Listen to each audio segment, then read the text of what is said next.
नमस्कार दोस्तों, मेरा नाम डॉक्टर अजय देसाई है। मैं international trainer, lead auditor for energy management system, environment, health, safety, quality और बहुत सारे स्टैंडर्ड्स के ऑडिटर हूँ। इसके अलावा जो है मेरे नाम पे कई वर्ल्ड रिकॉर्ड है। आज जो है हम लोग जो है बात करेंगे ISO 50001, जो एक इंटरनेशनल स्टैंडर्ड है, जिसे हम लोग बोलते हैं इंटरनेशनल ऑर्गेनाइजेशन फॉर स्टैंडर्डाइजेशन, जो जिनेवा स्विट्जरलैंड बेस्ड जो है ये संस्था है जिसने ये डेवलप किया है। तो ISO 50001 क्या है, उसका बेनिफिट्स क्या है, उसको हम लोग कैसे इम्प्लीमेंटेशन करना चाहिए, उसका जो है क्लॉज वाइज रिक्वायरमेंट्स क्या है, और उसके जो है ओवरऑल बेनिफिट्स किसको क्या क्या मिलते हैं उसके बारे में बात करेंगे। तो हम लोग जो है शुरुआत करते हैं ISO 50001 के मेन ऑब्जेक्टिव क्या है। तो उसके जो मेन ऑब्जेक्टिव है, एनर्जी एफिशिएंसी में सुधार लाना है, कॉस्ट उसका कम करना है, ग्रीन हाउस गैस एमिशन जो होता है उसको कैसे हम लोग घटा सके, वेस्ट कैसे हम लोग कम कर सके। तो ऐसे कई जो है एरियाज है जो एनर्जी हम लोग बोलते हैं उसको, वो एनर्जी को हम लोग कैसे सेव करें, और साथ साथ में हम लोग ग्रीन, क्लीन और सेफ एनर्जी को कैसे बढ़ावा दें। हम लोग अभी बात करेंगे ISO 50000 के स्कोप के बारे में। तो ये स्टैंडर्ड जो है किसी भी ऑर्गेनाइजेशन को लागू पड़ता है, कोई भी मैन्युफैक्चरर हो या सर्विस इंडस्ट्री हो, चाहे वो छोटी हो या चाहे वो बड़ी हो। तो हम लोग जो है उसको इम्प्लीमेंट करके हमारी कंपनी को या हमारा ऑर्गेनाइजेशन को काफी बेनिफिट इससे ले सकते हैं। उनके जो है कोर फोकस क्या है, तो ISO 50001 के जो कोर फोकस है, एनर्जी यूज, कंजम्पशन और कैसे उसको एफिशिएंसी बढ़ाना है, उसके बारे में बात करते हैं। ISO 50001 क्यों जरूरी है कि आज जो है पूरी दुनिया के अंदर में 60% से भी ज्यादा ग्रीन हाउस गैस एमिशन जो है एनर्जी से आते हैं, और इंडस्ट्रियल सेक्टर में सबसे ज्यादा जो है एनर्जी का कंजम्पशन होता है। तो अगर एनर्जी यूज सिर्फ 5 से 10% भी अगर कम किया जाता है तो बहुत ही बड़ी कॉस्ट जो है सेविंग हो जाती है। ISO 50001 जो है एक स्ट्रक्चर अप्रोच है जो वेस्टेज को पहचानने में और सुधारने में जो है काफी उसका बेनिफिट मिल सकता है। ISO 50001 के जो बिजनेस बेनिफिट क्या है कि वेस्ट और ऑपरेटिंग कॉस्ट उससे घटती है, ब्रांड इमेज उससे बेहतर हो जाता है, लीगल कंप्लायंसेस में उसको जो है आपको मदद मिलती है, क्योंकि आजकल गवर्नमेंट के रूल्स एंड रेगुलेशंस काफी नए नए नॉर्म्स आ रहे हैं। एनवायरमेंट के ऊपर आ रहे हैं, सस्टेनेबिलिटी के ऊपर आ रहे हैं, एनर्जी के ऊपर आ रहे हैं, तो उससे हम लोग जो है बच सकते हैं। लीगल कंप्लायंस के अलावा जो है हम कॉर्पोरेट सस्टेनेबिलिटी और गोल्स में जो है उनका सपोर्ट करते हैं। नेशनल और ग्लोबल एनर्जी ड्राइव में जो है उसका सपोर्ट जो है हो जाता है। अभी हम बात करेंगे हमारी कस्टमर, हमारी सोसाइटी और हमारी कंट्री को क्या फायदा होता है। तो हमारे कस्टमर ऐसे ही कंपनी को पसंद करते हैं जो इको फ्रेंडली हो, जो एनर्जी एफिशिएंट हो, क्योंकि उसकी वजह से उसका कॉस्ट भी कम आ गया, प्लस जो है सोसाइटी के लिए रिस्पॉन्सिबल भी होना चाहिए। तो ऐसी आजकल जो है हर कंपनी में अपनी पॉलिसी होती है, तो ये पॉलिसी का भी हमको बेनिफिट मिल सकता है। एनर्जी सेविंग से ऑपरेशनल कॉस्ट घटती है और जिसे कस्टमर को सस्ते प्रोडक्ट मिल सकते हैं, और एनर्जी एफिशिएंट से प्रोसेस में सुधार आता है और क्वालिटी उससे बेहतर होती है। इसके अलावा जो है ISO 50001 से कंपनी का सस्टेनेबिलिटी, एनवायरमेंट फ्रेंडलीनेस और ESG रिपोर्टिंग में जो है सुधार हो सकता है। अभी आपकी कंपनी या ऑर्गेनाइजेशन को क्या फायदा होता है कि एनर्जी कॉस्ट में 10 से 30% की जो है बचत आ सकती है। इम्प्रूव्ड एनर्जी परफॉर्मेंस, और आपका परफॉर्मेंस जो है एनर्जी फ्लो को समझने और नियंत्रण करने में मदद करता है। लीगल रिक्वायरमेंट को पूरा करने के लिए और फ्यूचर लॉ की जो है हम तैयारी करेंगे, क्योंकि day by day government of India, अगर हम लोग इंडिया में हैं, ये तो जो भी देश की जो गवर्नमेंट है वो हर टाइम जो है एनवायरमेंट, एनर्जी को इम्प्रूवमेंट करने के लिए बहुत सारे लॉज लेके आ रही है, तो उसके लिए हमको उसकी मदद मिलेगी। और सस्टेनेबिलिटी के प्रति हमारा कमिटमेंट दिखता है, हम लोग सेंसिबल है वो दिखता है उससे। और एक जो है ISO का जो एक स्टैंडर्ड है, ISO 9001, 14001, 45001, कैसे ऐसे कई स्टैंडर्ड है जिसके साथ में हम लोग इजीली जो है 50001 को इंटीग्रेट कर सकते हैं, क्योंकि ये सभी जो स्टैंडर्ड अभी आ रहे हैं उसको हम लोग बोलते हैं हाई लेवल स्ट्रक्चर। तो हाई लेवल स्ट्रक्चर का उससे बेनिफिट मिल सकता है।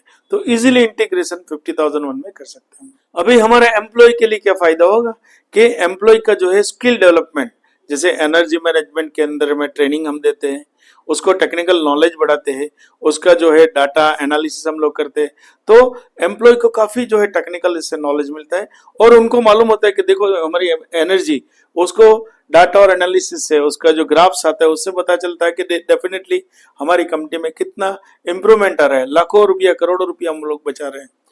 इसके अलावा जो है हम एनर्जी का जो है अवेयरनेस बढ़ा सकते हैं, जैसे रेगुलर हम लोग ट्रेनिंग के साथ में एम्प्लॉयज एनर्जी हम लोग जो है अलग अलग टीम्स बनाते हैं, अलग अलग डाटा एनालिसिस करते हैं और इसके अलावा जो है हम लोग उसको बोलते हैं भाई आप 100% कॉन्ट्रीब्यूशन करो, तो उसके भी जो है इससे फायदे होते हैं।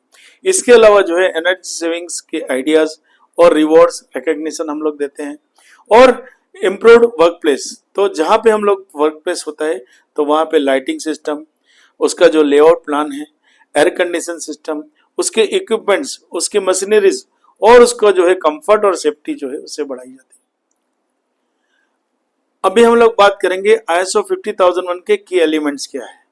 ये ISO 50001 जैसे 9000, 14000, 45001 जो है इसका बेस है PDCA साइकिल, उसको हम लोग बोलते हैं डैमिंग साइकिल। तो डैमिंग साइकिल के हिसाब से सबसे पहले हमको प्लानिंग करना पड़ेगा, means we have to establish the system. तो एस्टैब्लिश हम लोग करेंगे, इसमें हम लोग पॉलिसी बनाएंगे, एनर्जी रिव्यू करेंगे, SEUs का मतलब सिग्निफिकेंट एनर्जी यूज को हम लोग को जो है आइडेंटिफाई करना है और उसको जो है वो हिसाब से उसकी प्रोसेस करनी है। ऑब्जेक्टिव्स और टारगेट भी जो उसमें नक्की किया जाता है। दूसरा एरिया आता है डू का मतलब होता है इम्प्लीमेंटेशन।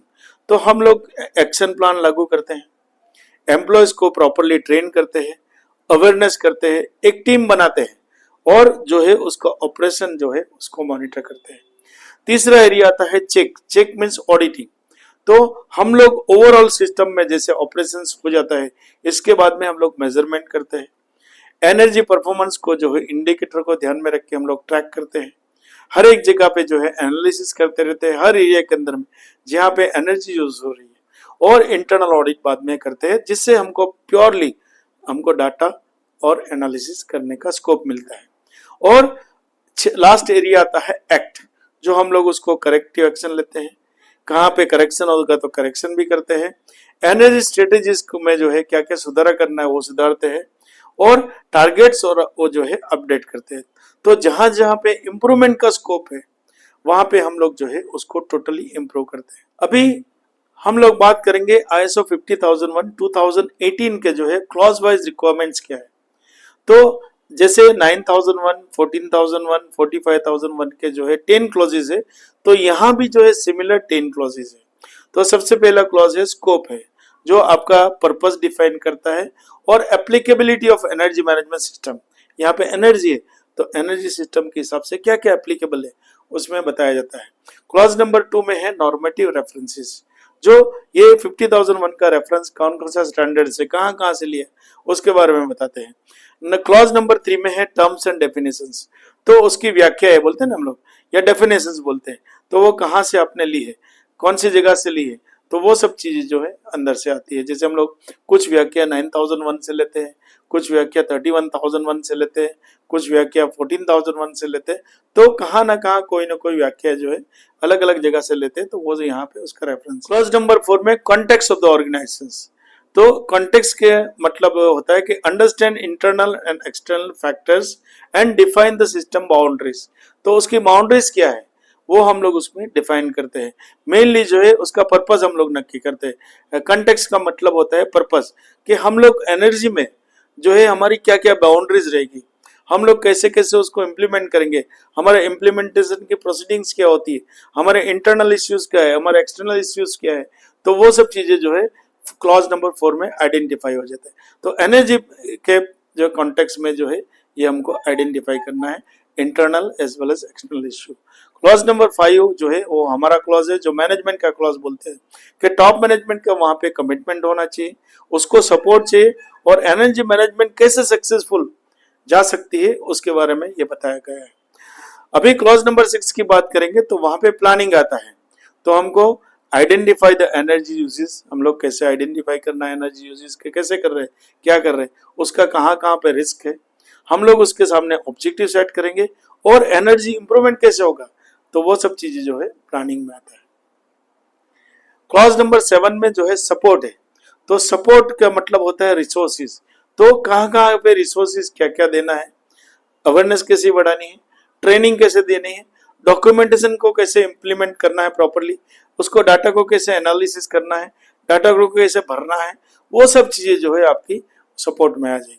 क्लॉज नंबर 8 जो है ओवरऑल ऑपरेशन की हम बात करते हैं, तो क्लॉज नंबर 8 के अंदर में सबसे ज्यादा इंफॉर्मेशन आपके मिलेगी, क्योंकि वो ओवरऑल ऑपरेशन है, इसमें आपका प्रोडक्शन, क्वालिटी, मेंटेनेंस, हर एक एरिया आपका इसमें आता है। तो मैक्सिमम जो है फोकस जो है ऑपरेशन के ऊपर हम लोग एनर्जी मैनेजमेंट सिस्टम में जोर लगाते हैं, जिसमें आपका प्रॉपर इम्प्लीमेंटेशन कैसे हो रहा है, ओवरऑल आपका प्रोसेस जो है वो कैसे कंट्रोल हो रहा है, और एनर्जी के आपके गोल्स मीट हो रहे हैं कि नहीं वो बताया जाता है। इसके अलावा हम लोग साथ साथ में जो है कहाँ कहाँ पे रिस्क है, तो रिस्क को भी एनालाइज करते हैं, उसको कैसे हम लोग मिटिगेट करना है और उसको कैसे हम लोग कंट्रोल्स करना है, तो वो सब पैरामीटर्स जो है क्लॉज नंबर 8 में देखा जाता है। क्लॉज नंबर 9 के अंदर में हम लोग बोलते हैं परफॉर्मेंस इवोल्यूशन, तो हमारे पास में ऑपरेशंस होने के बाद में बहुत सारे डाटा आपको मिलेंगे, तो उसको हम लोग एनालिसिस करेंगे, मॉनिटर करेंगे, मेजर करेंगे, इंटरनल ऑडिट करेंगे और मैनेजमेंट रिव्यू मीटिंग करेंगे, तो हमको मालूम पड़ेगा कि ओवरऑल हमारा एनर्जी का जो परफॉर्मेंस हम लोगों ने जो नक्की किया था वो हिसाब से हमको मिल रहा है कि नहीं मिल रहा है। और क्लॉज नंबर 10 की बात करेंगे तो ओवरऑल इंप्रूवमेंट आएगा, तो जहां पे हम लोग करेक्शन या करेक्टिव एक्शन लेना है वो हम लेंगे। हाँ, for continual energy performance improvement कैसे होगा, तो उसके ऊपर से हम लोग जो है डाटा को एनालाइज करते हैं। तो साथ साथ में जो है ये कंटिन्यूअल इंप्रूवमेंट हम लोग कहाँ कहाँ पे मिस्टेक करते जाएंगे, तो वहां पे हम सुधारते सुधारते सुधारते आगे बढ़ते जाएंगे। और मैं ये सिस्टम की गारंटी देता हूं कि ये सिस्टम अगर आपने रिलीजियसली जो इम्प्लीमेंट किया तो हमारी कंपनी को लाखों रुपया का फायदा हो सकता है। अभी हम लोग बात करेंगे इम्प्लीमेंटेशन एंड सर्टिफिकेशन प्रोसेस का। जब भी हम लोग इम्प्लीमेंट करते हैं तभी हम लोग ये स्टैंडर्ड जो है हाईली टेक्निकल स्टैंडर्ड है, तो ये हाईली टेक्निकल स्टैंडर्ड के हिसाब से हम लोग को एनर्जी कंसल्टेंट को अपॉइंट करना पड़ता है, और बाद में हम लोगों को एक इंटरनल टीम जो है उसको गठन करनी पड़ती है। तो ये गठन होने के बाद में हम सबसे पहले जो है गैप एनालिसिस करते हैं। गैप एनालिसिस के बाद में जो है हम जहां भी गैप्स है वो गैप्स फिलअप करने की कोशिश करते हैं। ये फिलअप होने के बाद में हम लोग स्टाफ को जो है अवेयरनेस ट्रेनिंग में ट्रेन करते हैं। इसके अलावा जो है हमारा एनर्जी बेस लाइन जो है उसको हम लोग स्ट्रॉन्ग बनाते हैं, उसके जो है हम लोग को प्रॉपर डॉक्यूमेंट इम्प्लीमेंटेशन और जो उसकी जो सिस्टम के हिसाब से डाटा जो है हम लोग फिलअप करते हैं। और फिर हमको मालूम पड़ता है कि भाई हम लोगों के इम्प्लीमेंटेशन में क्या क्या जो है इश्यूज आ रहा है, तो वो इश्यू हम लोग सॉल्व करते हैं। और इश्यूज जो भी होते हैं हम लोग सॉल्व करने के बाद में प्रॉपर इम्प्लीमेंटेशन में काम करते हैं। इसके बाद में हम लोग इंटरनल ऑडिटर्स का ट्रेनिंग करते हैं, ऑडिटर को सर्टिफाई करते हैं, और सर्टिफाई करने के बाद में हम लोग प्रैक्टिकल ऑडिट करते हैं। और प्रैक्टिकल ऑडिट में से जो पॉइंट्स आए हैं, जो भी नॉन कन्फर्मिटीज आई है, area for improvement, opportunity for improvement, तो वो हम लोग जो है उसको अच्छी तरह से वापस सुधारते हैं, करेक्शन या करेक्टिव एक्शन लेते हैं। इसके बाद में मैनेजमेंट रिव्यू मीटिंग होती है, और मैनेजमेंट रिव्यू मीटिंग में हमको कॉन्फिडेंस होता है कि yes now we are ready for the certification, तो हम लोग सर्टिफिकेट के लिए जाते हैं। और सर्टिफिकेट भी 2 स्टेज के होते हैं, प्री ऑडिट और फाइनल ऑडिट। तो हम लोग सबसे पहले प्री ऑडिट करते हैं, जो भी पॉइंट्स आते हैं प्री ऑडिट में हम सॉल्व करते हैं फाइनल ऑडिट में, तो हमको सर्टिफिकेट मिल जाता है। तो उसको हम लोग बोलते हैं इनिशियल या फर्स्ट ईयर का जो है सर्टिफिकेट। इसके बाद में हमको सेकंड ईयर में वापस सर्वेलेंस ऑडिट करना पड़ता है, थर्ड ईयर में भी वापस सर्टिफिकेशन ऑडिट करना पड़ता है, और 3 साल के बाद में हमारा रिन्यूअल आएगा। तो ये जो प्रोसेस है वो कंटिन्यू चलते रहता है।